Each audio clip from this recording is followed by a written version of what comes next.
Ange, hi. Any good news on the injury and illness front?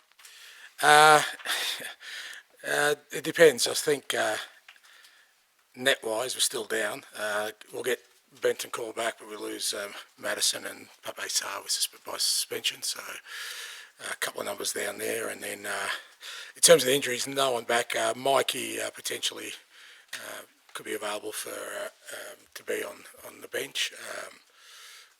Everyone else from the weekend certainly feel better. Radu's kind of recovered. Archie's better. They were the kind of main ones. Decky was a little bit under the weather, but he's good. So pretty much as was on the weekend, plus Bentancur minus the other two. And is Richarlison back in training? Yeah, he's training, yeah. How close is he? Yeah, we're hoping, well, the whole plan with him was to get, obviously, with what's happened to him this year, to get 2 solid full weeks of training. So that's his second week will be next week, and get through that, it'll be fine. Son has extended his stay for an extra season. How pleased are you with that, and what does he bring to you and this club? Yeah, brilliant. He's already had an outstanding career at this football club. He's been he's played a big role in sort of the last 10 years of made an impact at the club, made an impact in the Premier League. Great to extend his stay, and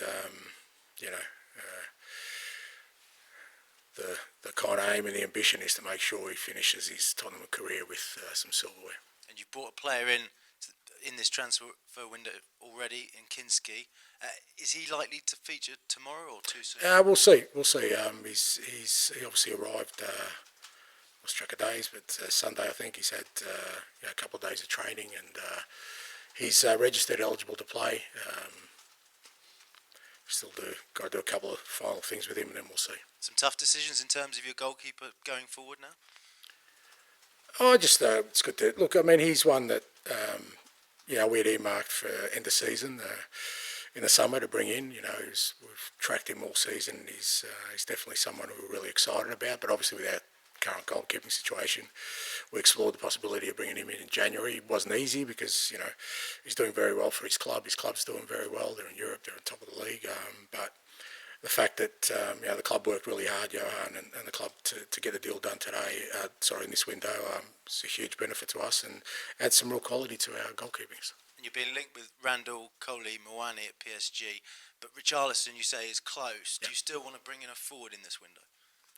Look, we're still, I think, trying to help the squad and help the players. Obviously, like I said, we're still down significant numbers. Again, we'll have roughly 10 first-team players missing tomorrow. That isn't easing at the moment. There's still, like I said, we're getting one back. We lose a couple, so we still need to look to try and, see if we can help the playing group. And the club's working hard with that, with a number of areas. Thank you. Thanks, mate. Hi, Ange, how are you? Good, mate. The league form hasn't been spectacular, I think it's fair to say, of late. So the fact you've got a couple of cup games coming up, is that a good kind of respite from what's been going on in the Premier League? Yeah, no, look, our league results have been poor, so there's no hiding from that. Like I said, this is a separate competition tomorrow night. We've done well to get to the semi-final stage. We've beaten some pretty, both Manchester clubs to do that. Hasn't been an easy road to get to the semi-finals. We've got obviously, an opponent who's, been the standout team so far this year in all competitions. So a great test for us, but it's a semi-final, first leg of a semi-final of a cup, and should be exciting. Looking forward to it.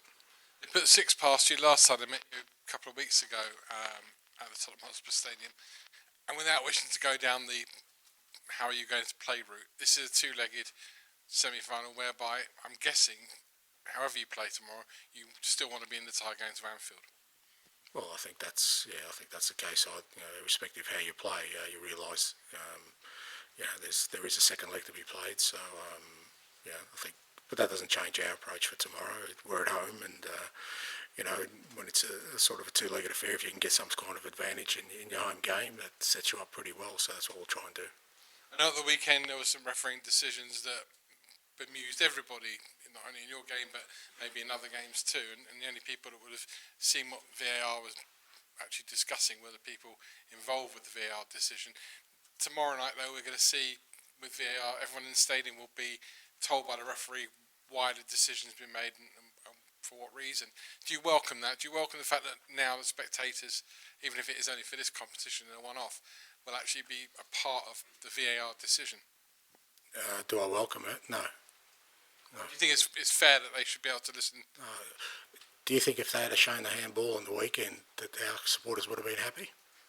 Would they have come away and said, oh, that's great, they explained it? But at the same time, I have to accept that it's coming in. I have to accept that this is the way forward.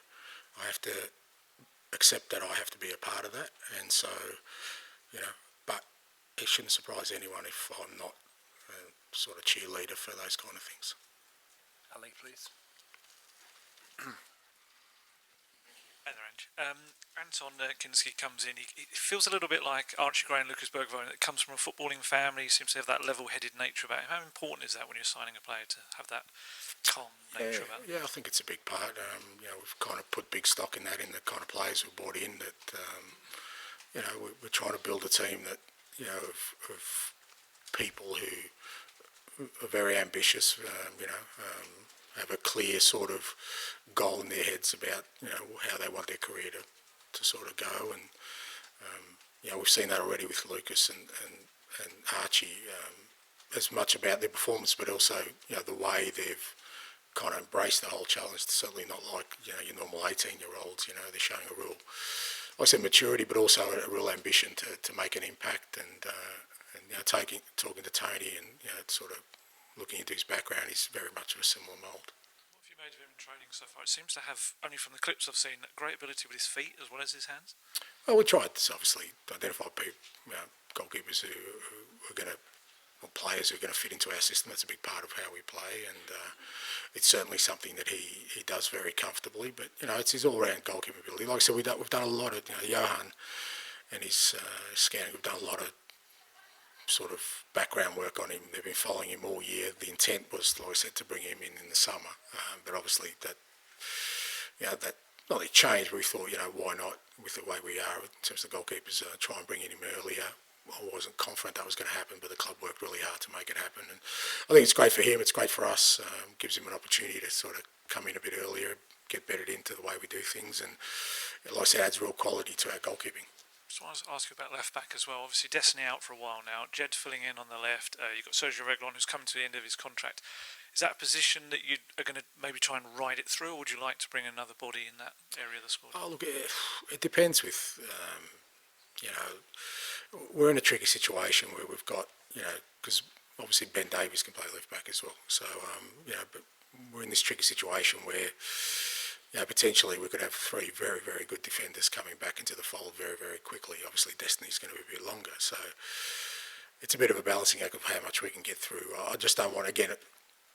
The beauty of bringing in somebody like Tony was that he was part of our plans anyway. I'm really reluctant just to bring in another body just for the sake of it. It's going to be somebody who either fits into what we're doing or he's going to help us straight away. They're the kind of criteria we're looking at. It's safe to say you probably had this busy period and a lot of injuries and you've had to get through it. I think that's sort of what you were saying in the last few weeks, but do you think there's been a bit more of a reset now and giving you a bit of a chance to look at maybe those kind of signings, who's coming back, when they're coming back, and maybe have a bit of a picture about what the rest of the season will look like? Look, I think sort of, I kind of knew it would be a tough couple of months for us, but part of you is always optimistic that we won't have to sort of deal with what we had to deal with for as long as we've had to deal with it. So again, optimistically, I think we'll get through this, and I think we'll get through it hopefully pretty quickly. We're getting to the tail end, which just gives you a chance to say, okay, what's the second half of the season going to look like for us? But at the same time, I can't lose sight of the fact that what's important for us right now is that we deal with what's in front of us. We've got a big game tomorrow night, obviously FA Cup. Our league form's nowhere near good enough. We've got to address that. So we can't just wait for it to all happen. So the planning is going on in the background for sure, but my immediate task is to make sure we kind of make an impact in what we can right now. And what did you make of the game at the weekend, the Manchester United-Liverpool game? Liverpool have obviously been the standard setters this season, but maybe they looked a bit vulnerable. Do you think it's a nice time to play them? I don't know if it's a nice time to play them. I thought it was a good game, and I thought, Manchester United really sort of lifted their intensity levels and,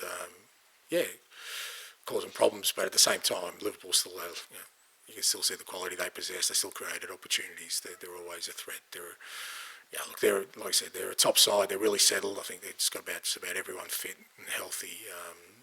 They can rotate players, so they're in a good moment, and it's going to be a great challenge for us. Just the last one, you got a goalkeeping decision to make maybe now after bringing one in. How are you going to sort of look at that decision coming into tomorrow, keeping Austin or bringing in Tony? Yeah, we'll just assess on sort of, how Tony settled in. And like I said, Brandon did really well for us, which is great. And then I'll just make a decision. I mean, we've still got a couple of European games again where Tony's not going to be involved. So, it's not like we understand that Brandon and Fraser's back training today, that they're still very important to what we're doing. So he looks forward to tough matches like a little kid looking forward to high school. Because obviously, throw him in now, this will be about as big a game as he can start off with. From what you've seen so far, do you sense a player relishes big matches?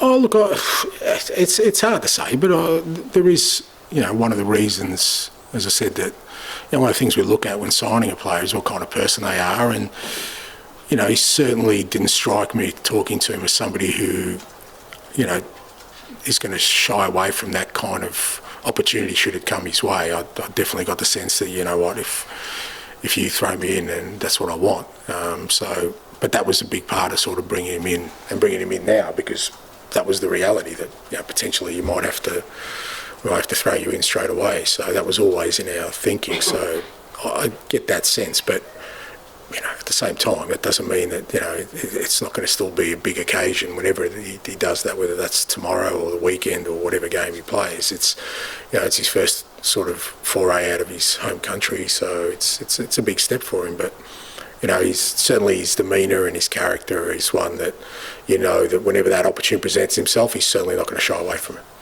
When we asked you about Sonny, I think this was the start of December, you made the comparison to Mohamed Salah, but the way you kind of wrote him off, right enough with power effectively.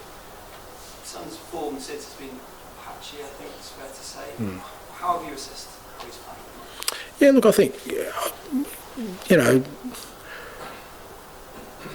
you've always got to keep context. I mean, Mo's an unbelievable player, but he's playing in a fantastic team, flying at the moment. Hazard to say, if you put Sonny in Liverpool's team, I reckon his goal scoring return would be decent. Like, it's hard for our players at the moment. Even guys like Sankey and Kulusevski, Johnson, they're trying awfully hard to be the best they can be. But there is context to that, in that we're a team that's very disrupted, that is not playing with the fluency it can play with. We're asking players to play in positions that they're totally unfamiliar with, and that has an effect. So I think, like I said, to me, it's about context. But if when we're at our best, I still think you'll see that Sonny's return in terms of his ability to score goals and be real effective for us. I don't think that's diminished at all. He's going through a tough trot, but we're going through a tough trot, and I think that sort of goes hand in hand. And just finally, you played Liverpool pretty recently. It was a tough day. You've been asked many times about your style. Just work away from it. How much have you relived that game, rewatched it, ahead of this particular? Yeah, no, it's a good reference point because, like I said, it happened recently. So, and when we did our review, we did some things really well on the night, but we did some things really poorly. And it was more about moments in the game that you can't, against a team of that quality, sort of switch off. I mean, we got ourselves back into the game at 2-1, and then just for half time, you think, we go in at 2-1. We always finish strong, and we concede a really poor goal from our behalf, and some of it was just focus, organisation. So they're the kind of things you reflect on, and they capitalise. I mean, the game came a bit sort of chaotic in the second half. We got really stretched, which suited them, but then kind of allowed us to get back into the game as well. So there was learnings from it, and I think because it was so recent, you certainly use that as a kind of, a foundation for the kind of game we need it to be tomorrow in terms of addressing it a bit differently. Matt? You did a fans forum this season with the chairman, with Sonny. the chairman was asked his top 3 achievements as a chairman, and he didn't include winning the League Cup, which is the only trophy the club's won since I've been here. Do you hope that if you win it, after sitting here for 18 months, Matt, and telling me what a trophy is going to do for this club, I kind of hope it has a little bit of an impact on everybody. But look, I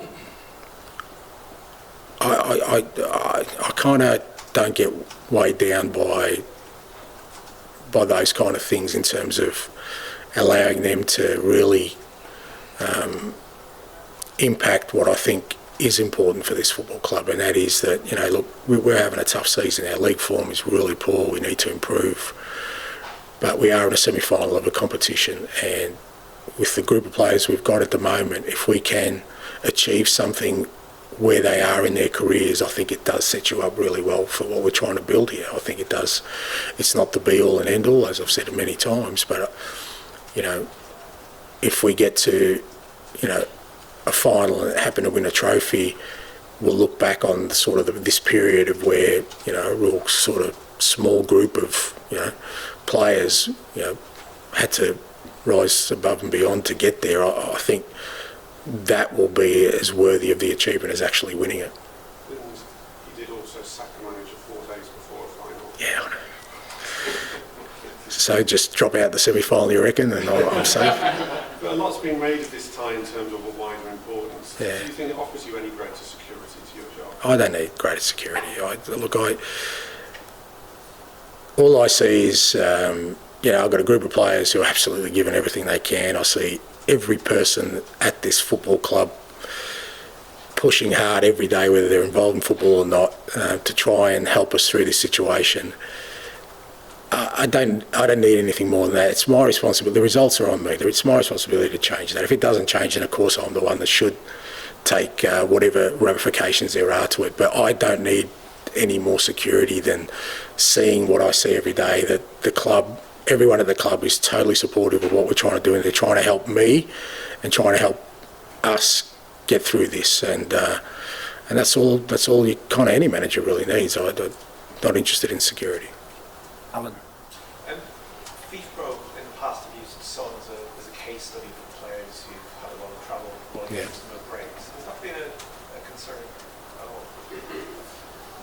Oh, look, I think it's more of a testament to him and how he's been able to maintain such a high level of performance for that many years. Obviously coming from that part of the world, I can tell you it's the hardest probably trip you can do, coming from, you know, Asia back into Europe and on a consistent basis. You know, I'd hate to know the kind of mileage he's put in over his career, and yet he's maintained an unbelievable level of performance, which is, you know, a testament to him as a person as much as a footballer. And, you know, I think they're the things you kind of take into mind because, yeah, I think Sonny's found a way of, you know, like I said, maintaining an unbelievable standard, but we're more concerned would be how many players haven't realised their potential because of similar circumstances.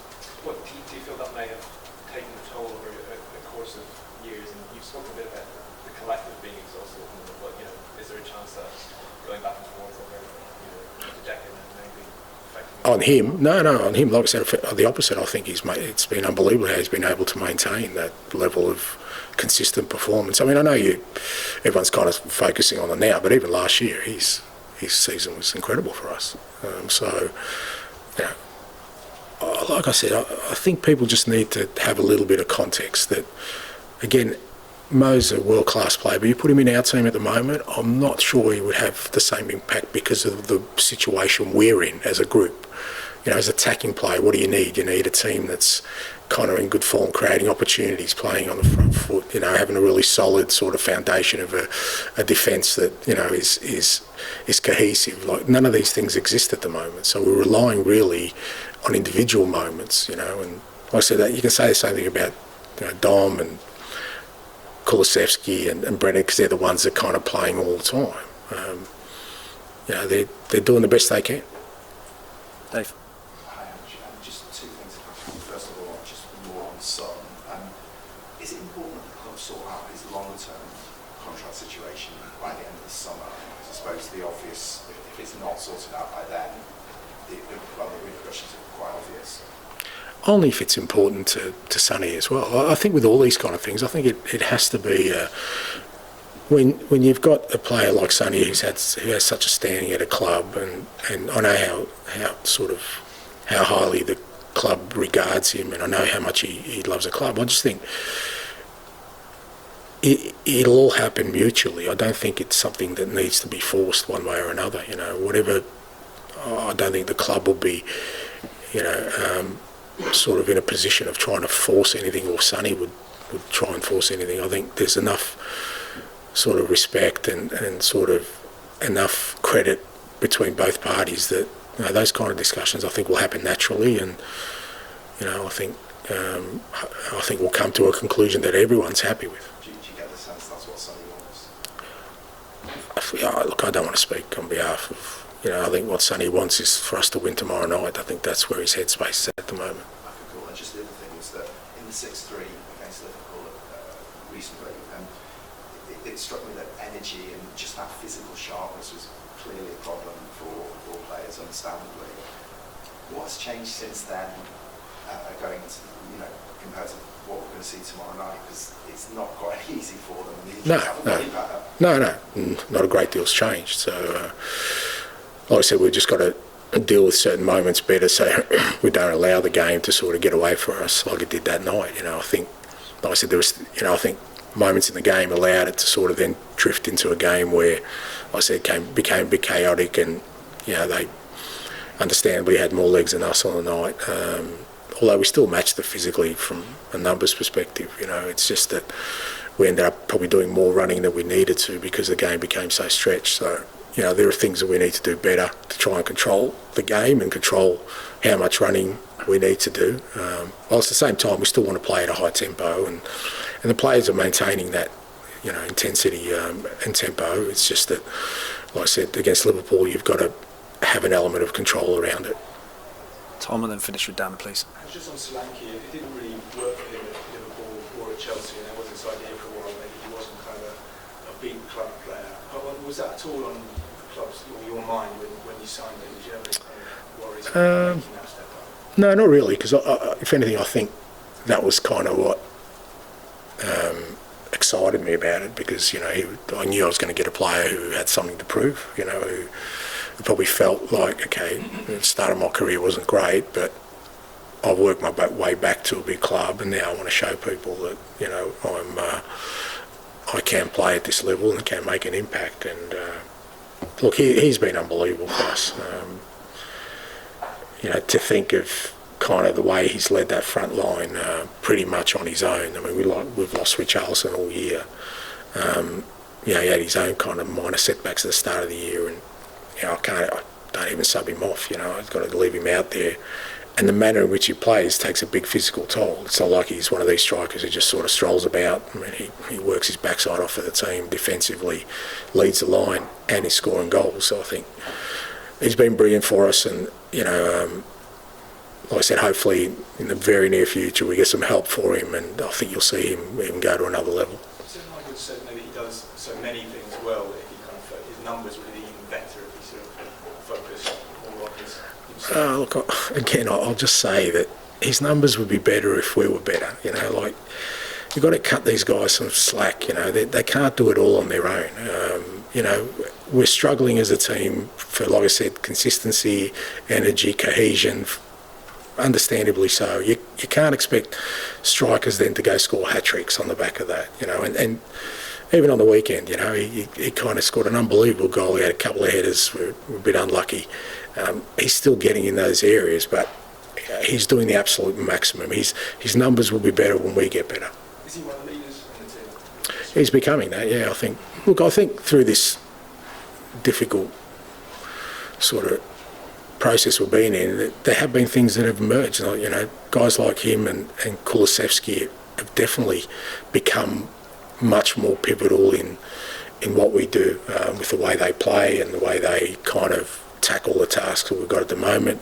We've seen enormous growth in Archie Gray, enormous growth in Lucas Bergvall, enormous growth in Jed Spence. So there is some good stuff happening, but it does get masked over by the fact that we're not in a great space in terms of our results right now, and we need to change that. Down to finish, please. Done. You just said in the very near future, Dom will get some help. Is that a dramatic transfer? Injuries? Both, yeah. It's not a hint, but it's hopefully what we can do. But yeah, it's nothing, near future. Wouldn't suggest tomorrow. I don't think. So you'd be hoping for a centre forward this month? Not a centre forward, but I think we need some help in the front half if we can get it. Yeah, because obviously Wilson's still a fair bit away off. I say Richie's coming back, but we just got to be really careful with Richie, and got to try and keep him back. So there's an area, but again, it's got to be the right fit. Is that going to happen this window? I'm not really sure, but at least we know that within all the things being well, 7 days, Richie is back, and he'll definitely help Dom for sure. I thought you said with Richie you went 4 weeks of solid training. No, 2. Sorry, mate. 2 weeks. Sorry, yeah. So this week, next week. So all things being well, we're kind of hoping by lost track of games, Arsenal next week, he should be available. And can I just ask you about the 6-3 again? It struck me that you worked really hard to get that goal back through Madison, I think 5 minutes before half time. And then perhaps if you'd gone in at 2-1, big second half, and South Stand, it might have been different. How frustrated were you by their third goal in particular?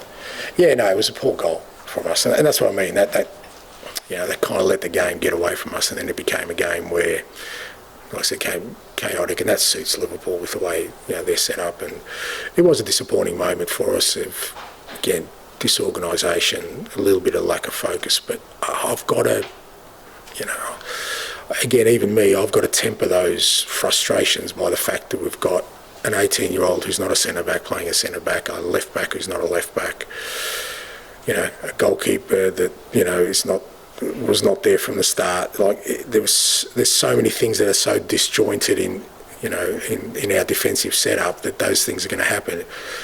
It didn't need to happen at that moment. I think they're the things we've kind of addressed for tomorrow night. You need against Liverpool to be totally focused, totally disciplined in everything you do, right up until that, to the moment the whistle ends the half or the game. Because, like I said, going in at 2-1, we always finish strong. We finish strong in that game. You always give yourself a chance. But then when they score the third, it means we've got to open up, and all of a sudden the game becomes something that Liverpool sort of probably prefer. Okay, thank you very much. Thank you.